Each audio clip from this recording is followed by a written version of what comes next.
Midnight Patrol was dead quiet. The kind of quiet that meant something was about to break. Kale felt it in the recycled air that tasted of synth oil and piss. He moved along the gantry, boots silent on the grated metal.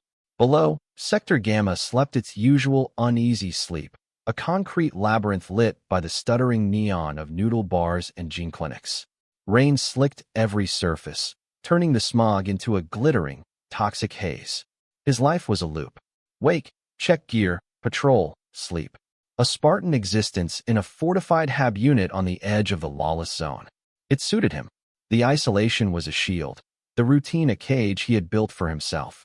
He was an ex-enforcer, a ghost who'd walked away from the corporate wars with nothing but scars and a skill set that was only good for one thing: violence.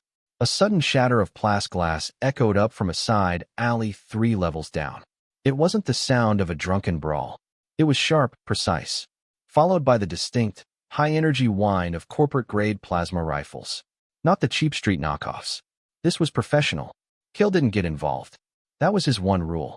But something pulled him to the edge of the gantry. He peered down into the narrow chasm between 2 crumbling residential blocks. 3 figures in black tactical armor, the sigil of the Cygnus Corporation glowing faintly on their helmets. Enforcers. His old life staring back at him. They had someone cornered against a rusted delivery truck. A woman. She was tall, lean, and moved with a fluid grace that was almost predatory, even when she was stumbling. Her clothes were torn, a dark stain spreading across her side. She wasn't human. He could see it in the way the neon light caught the subtle, iridescent sheen on her forearms, like fine silver scales.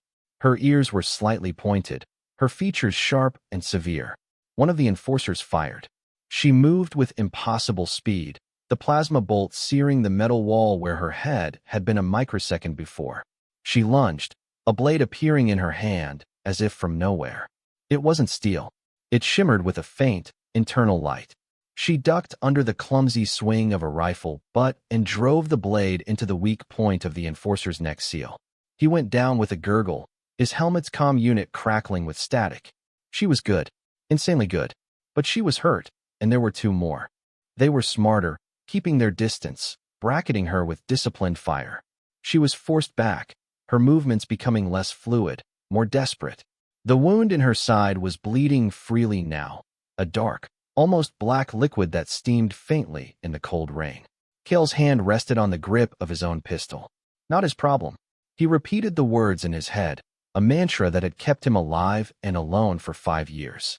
She staggered, pressing a hand to her side, her face contorting in a silent snarl of pain and fury. One of the enforcers saw his chance and charged, rifle leveled. Kale's rule shattered like the plexiglass. He dropped from the gantry, a controlled fall of 30 feet, his reinforced boots absorbing the impact with a heavy thud that barely made a sound in the din of the city. He landed behind the second enforcer, the one providing cover fire. The man never heard him. Kale's arms snaked around his throat, a vibro knife sliding from his sleeve and into the space between helmet and collar. A clean, silent cut. The enforcer slumped, his rifle clattering on the wet pavement. The charging enforcer stopped, stunned by the sudden appearance of a new target. It was all the time Kale needed. He drew his heavy-caliber pistol, a relic from his past, and put 2 rounds through the man's visor. The helmet cracked, then imploded. The man fell backward without a sound. Silence descended on the alley, broken only by the hiss of rain and the buzz of a dying neon sign. Kale stood over the bodies, his pistol still aimed, his senses on high alert. The woman stared at him. Her eyes, he saw now, were a startling shade of violet, and they were filled with pure, unadulterated hostility. The glowing blade was still in her hand, pointed directly at his chest.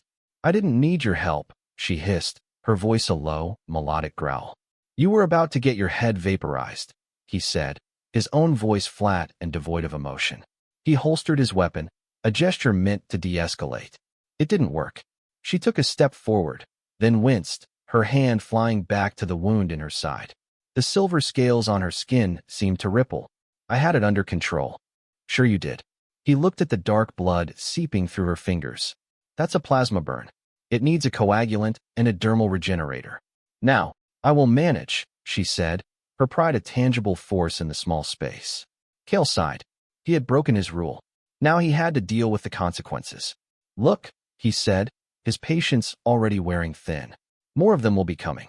That team missed their check-in the second the first guy went down. We have maybe 5 minutes before a rapid response unit sanitizes this whole block. Her jaw tightened, but she didn't lower the knife. I will not be taken. Nobody's taking you, he said. But you're bleeding out, and you're a liability. You're coming with me. Her violet eyes narrowed into slits. I think not. She tried to straighten up, to project an authority that her wounded body was betraying. He saw the tremor in her hand, the sheen of sweat on her brow. He didn't have time for this. He closed the distance between them in 2 quick strides. She reacted instantly, the blade slashing at him. He parried the strike with his armored forearm, the impact sending a jarring vibration up his arm. The blade was impossibly strong. He grabbed her wrist, his fingers locking around the delicate bones. She was strong, but he had leverage and weight on his side. With a sharp twist, he disarmed her. The glowing knife deactivated and fell to the ground with a soft chime. She let out a furious cry and slammed her other fist into his ribs. It was like being hit by a piston. The air left his lungs in a rush, but he held on. Stop fighting me, he grunted, forcing her back against the cold, wet truck. Or we both die here. She struggled, a whirlwind of contained fury, but the blood loss was catching up to her. Her movements grew weaker, her breaths coming in ragged gasps. Finally, her legs gave out. He caught her before she hit the pavement, scooping her up into his arms. She was surprisingly light for her height, all lean muscle and dense bone. She cursed him in a language he didn't understand, the words sharp and guttural. Then her head lolled back against his shoulder, and she went limp. Unconscious. Good, he muttered. Much easier this way. He retrieved her strange knife, tucking it into his belt, and then melted back into the shadows of the city, carrying his unwilling cargo. The journey to his hab was a blur of back alleys and maintenance tunnels. He knew the city's hidden pathways, the routes that didn't show up on any official grid. He moved with the quiet confidence of a man who had made a career of not being seen. She was a dead weight in his arms, her breathing shallow. He could feel the heat radiating from her wound, a sign of severe tissue damage and impending infection. His hab unit was a reinforced concrete box, wedged between a defunct power conduit and a 20-story residential slum. The door was a slab of armored steel, unlocked by a palm scanner keyed only to him.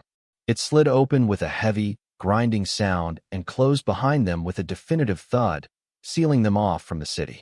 The inside was as Spartan as he was. A single room, a cot folded against one wall, a small workbench covered in tools and weapon parts, a compact food synthesizer, and a medical station. No windows. No decorations. Everything was functional, practical, and gray. He laid her down on the cold metal floor. He couldn't put her on his cot. Not yet. He activated the medical station. A scanner hummed to life, bathing her in a soft blue light. The screen flickered with data he couldn't entirely parse. Her biology was alien, but the basics of trauma were universal. Severe energy weapon trauma. Significant blood loss. Cellular degradation at the wound site. He grabbed a pair of cutters from his workbench and sliced through the fabric of her tunic around the wound. The burn was ugly. A blackened crater of flesh, cauterized at the edges but still weeping that dark fluid. He needed to clean it and apply a medical sealant. He prepared a syringe with a broad-spectrum coagulant. As the needle neared her skin, her eyes snapped open. She moved so fast he barely had time to react. Her hand shot out, grabbing his wrist in a grip of steel. "What are you doing?" she demanded, her voice hoarse. "Saving your life," he said, not bothering to struggle against her grip. "This is a coagulant. It will stop the bleeding." She stared at the syringe, then back at him, her eyes filled with a deep, primal distrust. "I do not know you. I will not be poisoned. If I wanted to poison you, I would have left you in the alley," he reasoned, his tone clipped. "Now let go. You're running out of time." Her grip didn't loosen. He could see the war in her eyes. The instinct to fight, to trust no one, versus the cold reality of her injury. "This is going to hurt," he said, not waiting for her permission. With his free hand, he pressed down hard on a pressure point in her arm. Her fingers went numb and her grip slackened. He plunged the needle into her thigh, away from the wound, and depressed the plunger. She cried out, a sharp intake of breath, and glared at him with renewed hatred. He ignored it, turning his attention back to the med station. He grabbed a canister of dermal sealant and a debriding tool. "Hold still," he commanded. He knelt beside her, his proximity forcing a kind of intimacy that was purely clinical. He could smell the strange, metallic scent of her blood, the faint, clean scent of her skin beneath the grime of the city. He began to clean the wound. She flinched at every touch, her body rigid with tension, but she didn't try to stop him again. He worked with an impersonal efficiency, his movements precise and economical. He had done this 100 times before, on himself, on his comrades in the corporate wars, but never on someone like her. Her skin was warm, the silver scales on her arm cool to the touch. When he was done cleaning, he sprayed the sealant over the wound. It foamed, then hardened into a flexible, synthetic skin, sealing the injury from the outside world. The med scanner's light shifted from red to amber. Stabilized. He sat back on his heels, the job done. He felt a strange sense of exhaustion wash over him. Breaking his routine was more draining than he remembered. She slowly pushed herself into a sitting position, her back against the cold wall. She watched him, her violet eyes unblinking, assessing. The immediate hostility had been replaced by a wary caution. "Why?" she asked, the single word hanging in the silent room. "I told you," he said, standing up and moving to the food synthesizer. "You were a liability. A firefight in my patrol sector draws attention. Attention is bad for business." It was a half-truth. The real reason was a buried instinct he refused to acknowledge. "What business?" she challenged. He punched a sequence into the synthesizer. It hummed and produced a steaming cup of nutrient paste. "I keep the peace," he said. "In my own way." He offered the cup to her. She stared at it as if it were a venomous snake. "It's food," he said. "You need it." She finally took it, her fingers brushing his. A small jolt, like static electricity, passed between them. He pulled his hand back quickly. They sat in silence for a long time. He cleaned his tools at the workbench, his back to her. He could feel her eyes on him, a physical pressure. "They will not stop hunting me," she said finally, her voice quiet but firm. "I figured," he said, not turning around. "Cygnus doesn't send enforcer squads after petty criminals. By bringing me here, you have made yourself their target as well." "I'm aware." He finally turned to face her. "So you have a choice. You can rest, heal, and then disappear. Or you can tell me who you are and why they want you so badly that they're willing to lose a fire team over it." She held his gaze, a silent battle of wills. He saw pride, fear, and a fierce, defiant strength that even a plasma burn couldn't extinguish. A heavy knock echoed through the room. It wasn't a knock. It was the metallic clang of a mag clamp attaching to his armored door. Kale's blood ran cold. They were here, and they hadn't bothered with subtlety. He moved instantly, grabbing his rifle from its rack beneath the workbench. He pointed to a small ventilation grate near the floor. "In there," he whispered, his voice a low command. "It leads to the old service conduits. Move." Now, she hesitated for a fraction of a second, her eyes darting from him to the door. "Go," he hissed. She didn't argue this time. She moved with a pained but swift grace, pulling the grate free and disappearing into the darkness of the shaft just as a high-frequency drill began to whine against the door's lock. Kale replaced the grate and kicked a pile of dirty rags over it. He took a position by the door, his rifle ready. The drilling stopped. A moment of silence, then a voice, amplified and metallic, came through the steel. "Occupant, this is Enforcer Unit Delta 7. Open this door by corporate mandate. Noncompliance will be met with lethal force." Kale took a deep breath. This was it. The moment of choice. He could fight. He would probably lose. His hab was fortified, but not against a full enforcer squad with heavy equipment. Or he could talk. He leaned his rifle against the wall and held his empty hands up, even though they couldn't see him. "The door is open," he called out, his voice calm. "No need to break it. It's expensive." He triggered the release with a remote switch on his wrist. The door slid open with a groan. Four enforcers stood in the hallway, rifles leveled at him. Their armor was a newer model than the ones in the alley, sleeker and more menacing. The lead enforcer, distinguished by a red stripe on his helmet, stepped forward. "Identify yourself," the synthesized voice commanded. "Kale," he said simply. "No last name." The enforcer's helmet tilted slightly, a scanner in the visor sweeping over him. "Kale." Former enforcer, Cygnus Corporation. Discharged, classification, insubordination. The commander's voice held a note of contempt. A relic. Just trying to live a quiet life, Kale said, keeping his tone even. What do you want? We are tracking a fugitive, the commander said. A non-human female. High-value asset. She was tracked to this sector. We have reason to believe she may have passed this way. Kale met the blank visor of the helmet, his face a mask of bored indifference. This was the lie, the one that would seal his fate, tying it to the woman hiding in his wall. Haven't seen anyone, he said, the lie smooth and practiced. It's been a quiet night. Until you started trying to drill through my door. The commander stood motionless for a moment, processing. Kale's heart hammered against his ribs, but his expression didn't flicker. Our sensors detected an energy spike consistent with the asset's blade weapon in this vicinity, the commander stated, followed by the discharge of an unregistered firearm. Yours, I presume. Jumped-up scavs tried to rush my door, Kale said without missing a beat. Fired a warning shot. They scattered. Happens all the time. It was a plausible story in this part of the city. The commander was silent again. Kale could feel the weight of his scrutiny, the cold logic of the machine trying to find a flaw in his story. We will require access to your dwelling to confirm, the commander said finally. Kale shrugged, stepping aside. Be my guest. Not much to see. Two of the enforcers entered the room, their rifles sweeping every corner. They moved with the brutal efficiency he remembered. One checked the small sanitation unit. The other kicked at the pile of rags near the vent. Kale's breath caught in his throat. The enforcer nudged the grate with his boot. It held. He seemed satisfied and turned away, his scanner sweeping over the med station. Traces of alien biosigns detected, the enforcer reported to his commander. Kale's mind raced. I patch up anyone who can pay, he said quickly. Xylons, Greth, doesn't matter to me. A little off-the-books medicine for the locals. Keeps me in nutrient paste. The commander looked at the med station's log. Kale had been smart enough to wipe the recent data, but residual traces were harder to scrub without a full decontamination cycle.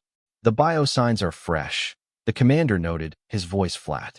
Had a Greth in here an hour ago, Kale lied. Knife fight over a gambling debt. Bled all over the place. You know how they are. The commander turned his blank face back to Kale. The silence stretched, thin and tight. Kale braced himself for the shot. Very well, the commander said abruptly. Our apologies for the intrusion, citizen. The corporation will compensate you for any damage to your door. Kale almost sagged with relief, but he kept his posture rigid. Just send the credits, he said. The enforcers filed out of the room.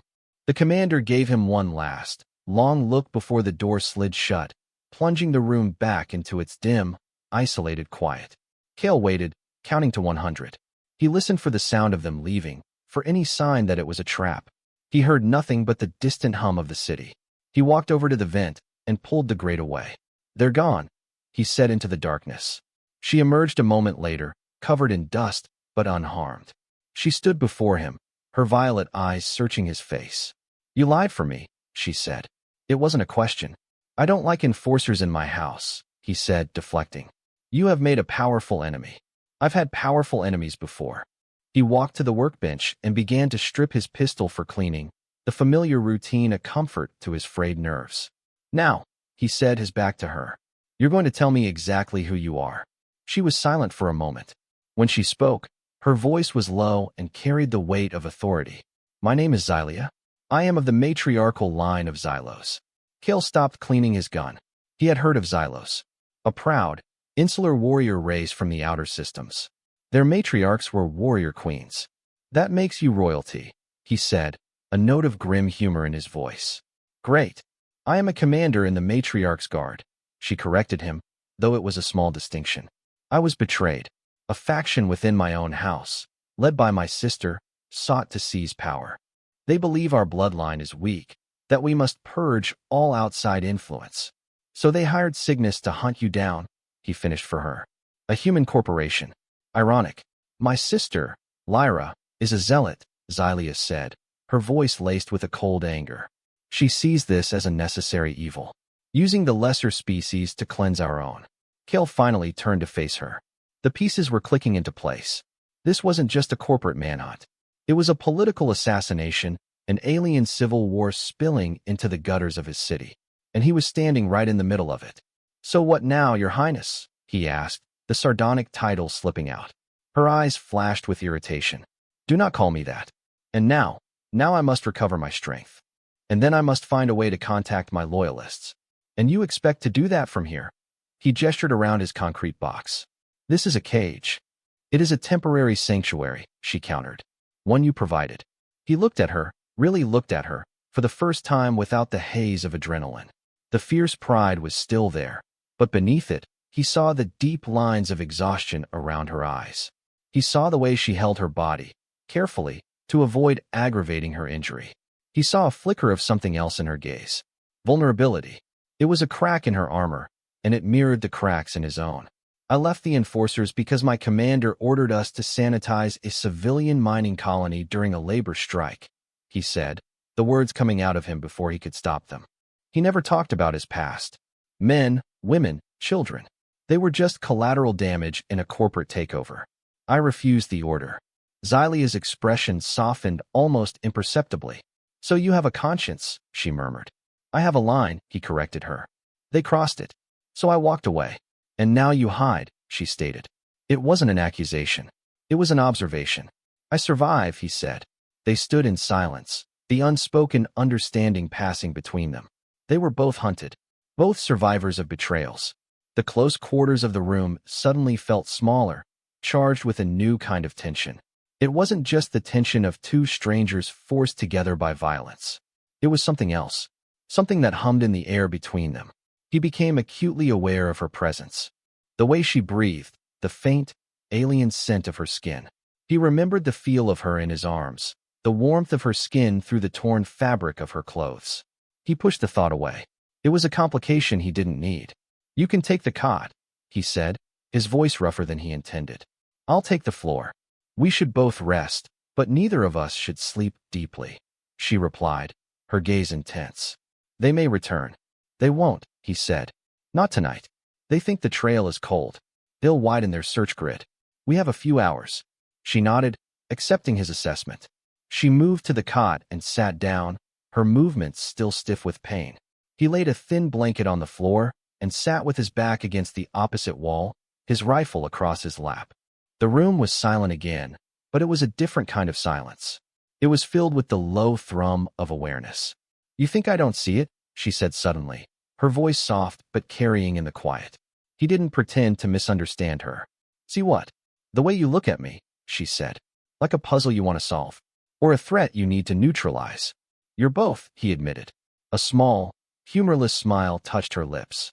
"And you," she said, her eyes tracing the lines of his face in the dim light.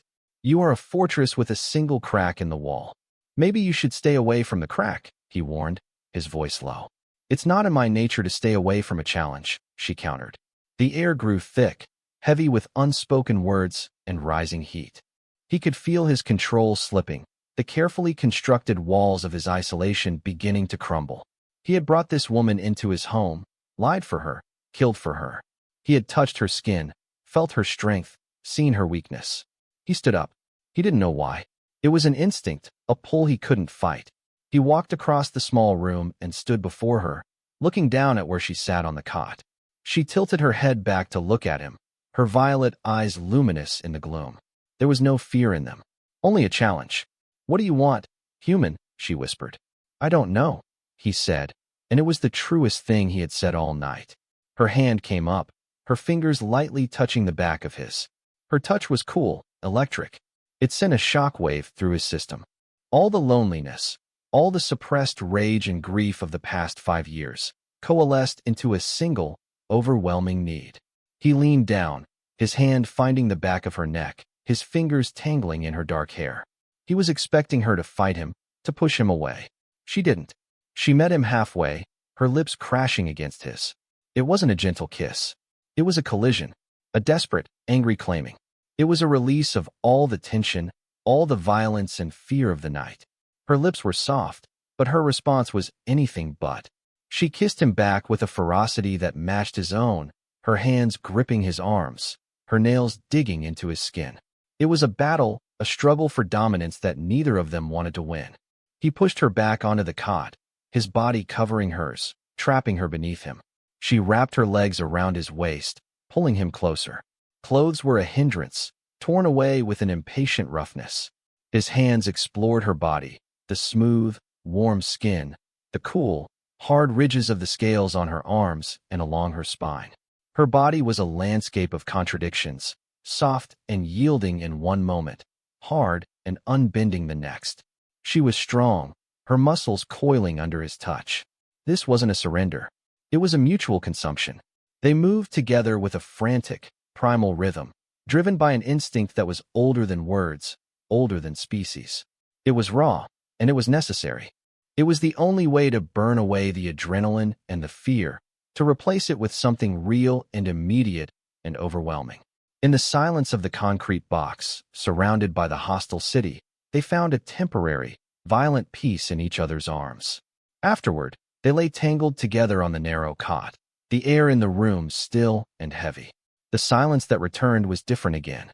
The sharp edges of tension had been worn smooth, replaced by a raw, fragile intimacy. "This changes nothing," she said, her voice a low murmur against his chest. He knew it was a lie, a shield she was trying to raise. "It changes everything," he said, his own voice rough with emotion he didn't want to name. He could feel her heart beating against his, a steady, powerful rhythm. He had crossed a line from which there was no return. She was no longer just a liability he had saved. She was a part of his life, a part of his fate. And he knew, with a certainty that settled deep in his bones, that he would kill anyone who tried to take her from him. The quiet didn't last. A low rumble started, a vibration that hummed through the concrete floor. It grew steadily louder, closer. Cale was on his feet in an instant, pulling on his pants, grabbing his rifle. Xylia was right behind him, her movements fluid despite her injury, her face set in a grim mask. "What is it?" she asked. "Heavy transport," he said, listening intently. "And demolition charges. They're not coming to knock this time." The first explosion rocked the building. Concrete dust rained down from the ceiling. A section of the outer wall, far from his door, blew inward with a deafening roar. They were tearing the building apart to get to them. "They're trying to flush us out," he yelled over the noise. "The vent," she said, pointing. "It's too small, too slow," he countered. "They'll have the exits covered." Another explosion, this one closer. The lights flickered and died, plunging them into darkness, lit only by the red emergency strobes from the hallway outside. "We go through them," Cale said, his decision made. He grabbed a spare power pack for his rifle and shoved a pistol into her hand. "Know how to use this?" She took the weapon, her grip sure and steady. "I know how to use every weapon." A third explosion blew his armored door clean off its hinges. It flew across the room and slammed into the far wall with a screech of tortured metal. Enforcers began to pour into the hallway, their helmet lights cutting through the dust-filled darkness. "Stay behind me," he ordered. He laid down a spray of suppressing fire, forcing them to take cover. "We need to get to the lower levels," he shouted. "The old maglev tunnels. They're the only way out of this sector now." They moved out of the ruined doorway, into the chaos of the hall. Plasma bolts seared the air around them. Cale moved with a cold, brutal efficiency, taking down targets with precise, double-tapped shots. Xylia was right beside him, not behind him. She fired the pistol with a steady hand, her shots finding their mark, covering his flank. They were a whirlwind of coordinated violence, moving together as if they had trained for this for years. He would force an enforcer out of cover, and she would take the shot. She would draw their fire, and he would eliminate the threat. It was a deadly, seamless dance. They fought their way to a stairwell, the emergency lights painting everything in a hellish red glow. They descended, the sounds of battle echoing from above. They had to get deeper, into the guts of the city where the enforcers' scanners and communications would be less effective. They reached a sublevel, a vast, cavernous maintenance area filled with giant, silent machinery. "This way," he said, leading her through the maze of pipes and conduits. They found a moment of respite behind a massive, defunct generator. The air was thick with the smell of ozone and decay. Xylia leaned against the cold metal, breathing heavily. Her face was pale, the sealant on her wound stark against her skin. "You're hurt," he said. "The strain is reopening the wound." "It is nothing," she said, though he could see the pain in her eyes. We have to keep moving. We need a better plan than just running, he said. They won't stop. They'll level this whole sector to get to you. It is not me they want, she said, her voice low. Not truly. It is what I represent. Hope. My sister needs to prove to our people that the old ways, the ways of reaching out to other species, are a path to ruin. My death at the hands of human mercenaries would be her proof.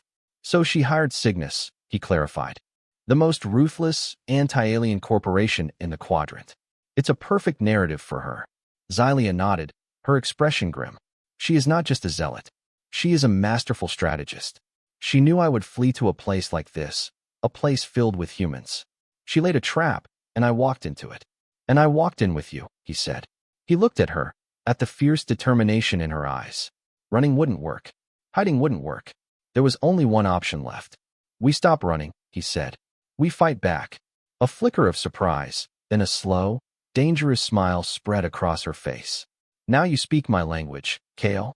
Cygnus has a local command center, he said, his mind already working, piecing together old knowledge. It's in the old commerce tower, heavily fortified, but it's the nerve center for their operations in this city. We cut off the head, the body will die. Infiltrate their fortress? She asked, a thrill of challenge in her voice. Just the two of us. They won't expect it, he said. They're hunters. They expect the prey to run. A foolish expectation, she said, pushing herself off the generator, her strength seeming to return with the promise of battle. Let us show them how the prey can bite. The journey to the commerce tower was a descent into hell. They navigated the forgotten tunnels beneath the city, a labyrinth of darkness and dripping water. They moved in silence, conserving their strength, their senses on high alert. In the quiet moments, the bond forged between them in his wrecked apartment solidified. A shared glance, a hand on the arm to guide her over a treacherous pipe, a silent agreement on which tunnel to take. They were a unit. The commerce tower loomed over the city, a black spire of glass and steel, a monument to corporate power. Getting in was the first impossibility. The service conduits, Kale whispered, pointing to a thermal exhaust port near the base of the tower. It will be shielded, but the power fluctuations during the midnight cycle might give us an opening. They waited in the shadows, watching the patrols, learning their rhythm. As the city's power grid rerouted for the deep night cycle, the energy shield around the port flickered for a fraction of a second. It was enough. They slipped through, entering the lion's den. Inside, the tower was sterile and cold, all white walls and blue strip lighting. They moved through the maintenance corridors, ghosts in the machine. Kale's knowledge of corporate security protocols was their map. He bypassed sensors, hacked door panels, and guided them through the blind spots in the surveillance grid. Xylia moved behind him, a silent shadow, her alien senses picking up things he missed, the faint hum of a hidden turret, the subtle shift in air pressure that signaled an opening door. They were almost at the command center on the upper floors when an alarm blared. A silent tripwire, a new protocol he didn't know. The corridor flooded with red light. Steel blast doors slammed down, sealing them in. So much for the quiet approach, he muttered. It was getting boring anyway, she replied, the pistol steady in her hand. A squad of enforcers appeared at the end of the hall. The firefight was immediate and brutal. The narrow corridor became a kill box. Plasma fire ricocheted off the walls, filling the air with the scent of superheated metal. Kale and Xylia used the limited cover, fighting back to back. Their synergy was perfect. He would call out targets, and she would take them down. She moved with a dancer's grace, evading fire, her shots precise and deadly. They were a force of nature, a two-person army cutting a swath through the corporate soldiers. They breached the command center door with a concentrated blast from their combined fire. The room was a hive of activity, technicians scrambling at their consoles, a grim-faced commander shouting orders. And on the main view screen, a holographic image flickered to life. A Xylosian female, her features a colder, harder version of Xylia's. Lyra. Sister, Lyra's voice was like ice. I am disappointed. I expected you to die with more dignity, not cowering behind some human filth.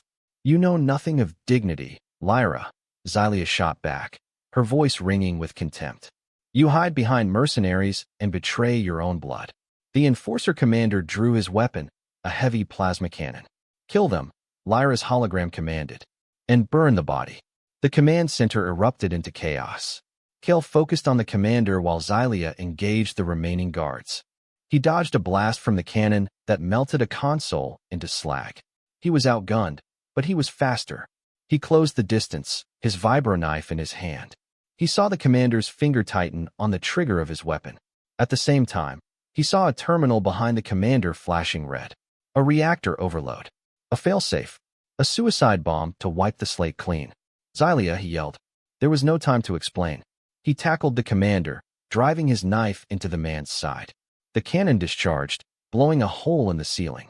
Kale slammed his hand on a control panel next to him, the one for the blast door leading to the commander's private office. It began to slide shut. He turned and shoved Xylia with all his strength. She stumbled backward, through the closing gap. Her eyes widened in horrified understanding. Kale, no. Live, he said, his voice a ragged command. He put his shoulder to the heavy door, forcing it shut from his side, sealing her in, sealing him out. The last thing he saw was her face, a mask of fury and despair. Then the reactor went critical. The world dissolved into white-hot light and a sound that tore the universe apart. He felt a moment of unimaginable pain, and then, nothing. Darkness. Then, slowly, a pinprick of light. Sound returned first. A frantic, desperate sound. Metal screaming against metal. He felt a weight being lifted off him. Cool air on his face. He managed to open his eyes. Xylia was there, her face streaked with soot and tears. She had pried the blast door open. How, he couldn't imagine.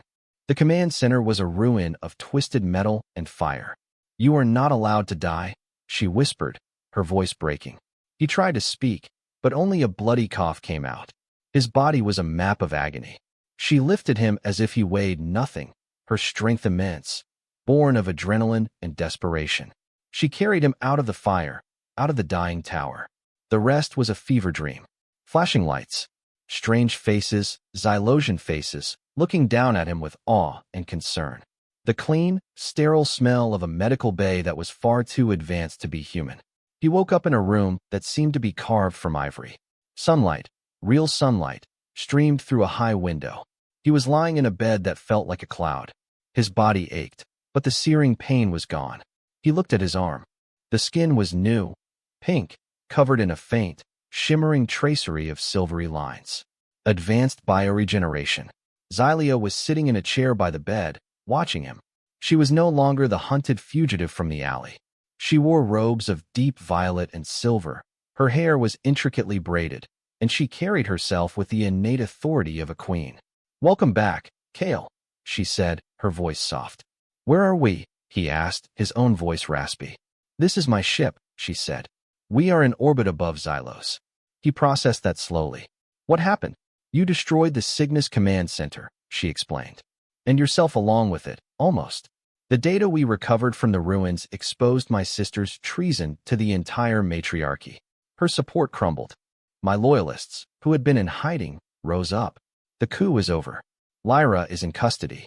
It was too much to take in. "So you won," he said simply. "We won," she corrected him, her eyes intense. Weeks passed. Kale recovered his strength, his body rebuilt by Xylosian technology that was centuries ahead of anything he had ever seen. He walked the pristine corridors of Xylia's ship, a stranger in a strange land. The Xylosians treated him with a mixture of reverence and suspicion. He was the alien, the human who had saved their future matriarch. One day, Xylia came to him. She was dressed in formal ceremonial armor. "It is time," she said. "I am to be formally recognized before the Grand Assembly."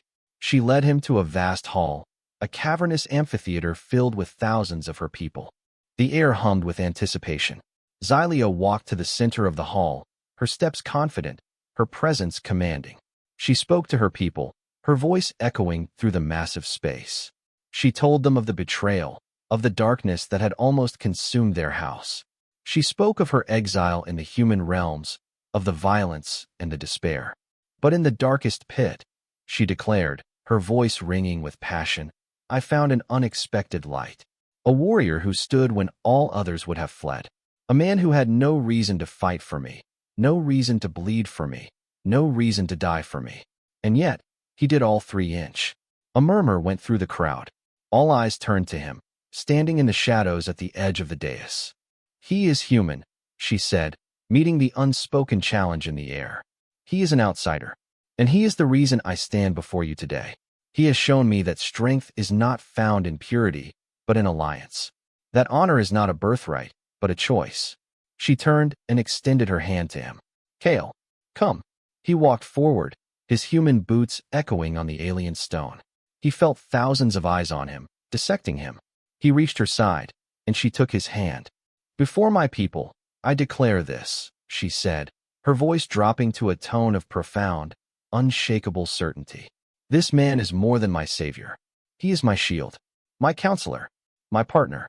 A gasp rippled through the assembly. This was unprecedented. "He will stand by my side as I lead our people into a new era," she proclaimed. "He is my consort, my choice. Let any who dispute it face me now." Silence. Absolute, stunned silence. Then, she leaned in and kissed him. Not the desperate, violent kiss from the Hab unit. This was a kiss of ownership, of declaration, a public sealing of their bond in front of her entire world. As their lips met, a soft, silver light bloomed from her hand, flowing over his, the tracery on his skin glowing in response. A bond, ancient and magical, was forged between them, visible for all to see. The silence broke. A single Xylosian warrior slammed his fist over his heart in a salute. Then another, and another, until the entire hall was a thunderous roar of approval, a sea of fists pounding on armored chests. They had accepted him. Later, they stood on a high balcony, overlooking the sprawling, crystalline capital city of Xylos. The twin moons hung in the purple sky. The air was clean and cool. It was a world away from the grit and smog of Sector Gamma. "Consort, huh?" he said, the dry wit returning to his voice. "Sounds like a lot of paperwork." She turned to him, a genuine smile gracing her lips. It transformed her face, softening the severe, warrior queen features. "The title comes with certain duties," she said, her violet eyes twinkling with a meaning that was far from political. He slid his arm around her waist, pulling her close. "I think I can handle the duties." She leaned her head against his shoulder. "This will not be easy, Kale. My sister's followers are still out there. There are factions in the matriarchy who will never accept you. We will be fighting for the rest of our lives." He looked out at the alien city, at the endless expanse of a future he had never imagined. His old life, his isolation, was a ghost, a distant memory. He was no longer a man hiding from his past. He had found something to protect, something to fight for. He had found a purpose. He had found her. "Good," he said, his voice a low, contented rumble. "I was getting bored anyway."